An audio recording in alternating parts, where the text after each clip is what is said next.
বলাকা কম্পিউটারে দেখেন 50 বছর আগের ইঞ্জিল এখনো সচল আছে, অনেক স্পিড। বিমানবন্দর থেকে এক ঘন্টা 2 ঘন্টা 10 মিনিটে চলে আইছে। এই দেখেন যাত্রী নামতে আছে, এখন নামতে আছে।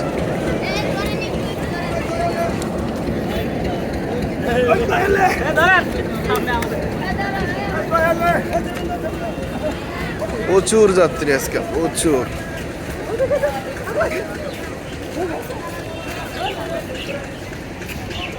প্রচুর পরিমাণে যাত্রী দেখেন।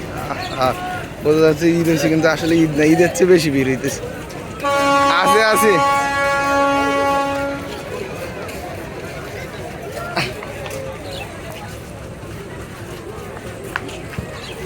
এই হলো গফরগাঁও। এত ভিড় আজকে, ঈদের চেয়ে বেশি ভিড় হয়েছে। গফরগাঁও এত লোক নামছে, তাও ট্রেন খালি নাই, পুরো ট্রেন এখনো ভরা। আর এই আমরা আছি, প্রচুর পরিমাণে ঈদের চেয়ে বেশি ভিড় হচ্ছে মনে হয়। ঠিক আছে কি ভাই, কিছু কইবেন? না না ভাই, তা কমেন্ট